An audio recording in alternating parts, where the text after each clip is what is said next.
বাবা হ্যাঁ বল। একটা কথা বলবো? বল। মানে আজকে একটা জরুরি কথা ছিল তোমার সঙ্গে। আরে বল।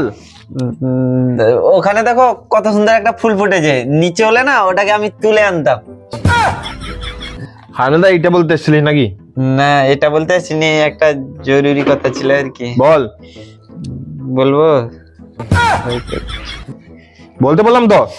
দেখো মা সে বালতির উপরে গামলাটা রেখে দিয়েছে, গামলাটা যদি নিচে রাখতো তাহলে কত ভালো হতো। দাদা যেটা বলতে এসেছিস সেটা বল। বলতে একটা 500 কি 500? মানে একটা নতুন গান বেরিয়েছে, এই 500% লাভ লাভ লাভ। দাদা 500% লাভ।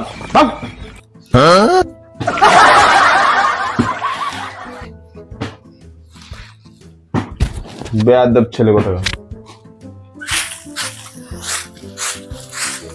মা কি হয়েছে? বাবাকে 500 টাকা চাইতে গেলাম, বাবা মেরে দিল। তুই ঠিক মতন চেয়েছিলিস? হ্যাঁ চেয়ে তো ছিলাম। তুই ঠিক মতন চাইবি না আর আমাকে এসে বলবি। আর তার তো আজকাল বেশি হাতটা লম্বা হয়ে গেছে, সবসময় হাত উঠে যায়।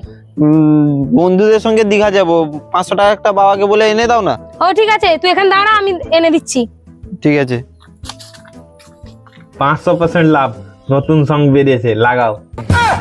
ওই কে? তোমার ছেলে যে 500% সং তুমিও শুনে নিয়েছো? আমি শুনিনি, এখনই লাগাচ্ছি আমি।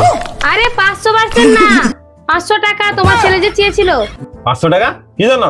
সে তার বন্ধুদের সঙ্গে একটু দীঘা ঘুরতে যাবে, তুমি তাকে একটা 500 টাকা দিয়ে দিবে, ঠিক আছে? পাখিয়া যা, তোর বাবা তোকে ডাকছে। হ্যাঁ আজকে তো দীঘাতে সবচেয়ে বড় ঢেউ আমি ভাঙবো, মজা হয়ে যাবে।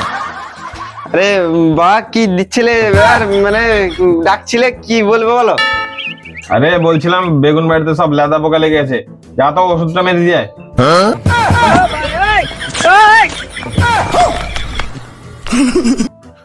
আরে সেদিকে কোথায় যাচ্ছিস? বেরোলে ভিতরে আছে। আমি এই ঘুরে যাব ভাবছিলাম। তোকে ঘুরে যেতে হবে না, এইখানে আছে, যা এখান থেকে নিয়ে আয়। ঠিক আছে।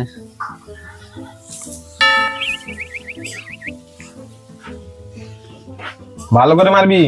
হ্যাঁ হ্যাঁ হ্যাঁ ভালো করে মারবো। কি রে, ব্যারেল নিয়ে কোথায় যাচ্ছিস? এই দীঘাতে ওষুধ মারবো। কেন, তোর বাবা 500 টাকা দেয়নি? এই তো 500 টাকা তো দিয়েছে বেগুন বাড়িতে ওষুধ মারার জন্য। চল আয়, আমি দেখছি। ওই, আমি যে তোমাকে বলে গেলাম তাকে একটা 500 টাকা দিয়ে দিতে, তাকে ব্যারেল নিয়ে পাঠিয়ে দিয়েছো কেন? না আমি কি এটিএম মেশিন যে আসবে 500 টাকা চাইবে আমি দিয়ে দেবো? সে আমাকে একবার জিজ্ঞেস করছিল যে কোথায় যাবে। ও, তোমাকে জিজ্ঞেস করতে হবে, ঠিক আছে। তার হয়ে আমি তোমাকে জিজ্ঞেস করছি। সম্মানীয় আকাশ বেরা, আমার বিনীত নিবেদন এই যে আমি আপনার একমাত্র পুত্র সন্তান বাটিয়া, আজকে বিকেল বেলা আমি আমার বন্ধুদের সঙ্গে দীঘা বেড়াতে যাব, দয়া করে একটা 500 টাকা দিন। আরে আমাদের বাড়ির পাশে তো দীঘা আছে, সেইখানে চান করে আসবো না, বিনা খরচাতে, কোনো খরচা নেই। আমাদের বাড়ির কাছে দীঘা, সেটা আবার কবে হলো? আরে মা, বাবা সে পচা খালার কথা বলছে। সেখানে মানুষ চান করে নাকি? তুমি তাকে একটা 500 টাকা দিয়ে দাও, দীঘা গিয়ে বন্ধুদের সঙ্গে একটু এনজয় করে আসুক। আর এই বয়সে এনজয় করবে না, বুড়ো বয়সে এনজয় করবে নাকি তোমার মতো? তুমি জানো এনজয় মানে কি? এরা এনজয় মানে কি বোঝে জানো? শুধু মদ খাবে আর ঘুরবে। আর এদের বন্ধুদের ভিতরে কোনোটাই ভালো না, সবই মাতাল। এই ভালো ছেলের সঙ্গে মিশে নাকি? ফালতু তোমার ছেলে কোথাকার। এর থেকে ভালো আমরা পরশুদিন মন্দিরে যাব, সেখানে মেলাও বসছে, মেলা একটু ঘুরিয়ে নিয়ে আসবো, 200 টাকা দেবো, কিছু খাবে তো হবে, ঠিক আছে, না হলে কিছু কিনে নেবে, সেটা ভালো হবে। হ্যাঁ রে বাবু, তোর বাবা ঠিক কথা বলেছে। তুই আমাদের ঘরে কত ভালো ছেলে বলতো।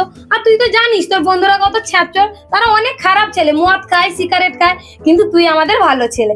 এক কাজ কর, আমরা যে পরশুদিন মন্দিরে যাব, সেখান থেকে তোর বাবা তো বলেছে মেলায় ঘুরিয়ে আনবে না? হ্যাঁ হ্যাঁ মেলা নিয়ে যাবো। দেখলি তো, তোর বাবাও বলছে তোকে মেলা নিয়ে যাবে। আর তোর বাবা তো তোকে 200 টাকা দিচ্ছে, আর যা টাকা লাগবে সব আমি দেবো। কিরে আর দীঘা যাবি নাকি? না না, আমি দীঘা তো ভুলে গেছি, দীঘার নাম পুরো ভুলে গেছি। আমি তো তোমার সঙ্গে মন্দিরে যাব, ঠাকুর আছে না, ঠাকুরকে নমস্কার করতে হবে বাবা। হ্যাঁ ভালো ছেলে, এরকম ঠাকুরের প্রতি শ্রদ্ধা নেই, ঠিক আছে, আসছি। হ্যাঁ কত ভালো ছেলে আমার। চলো আমাকে।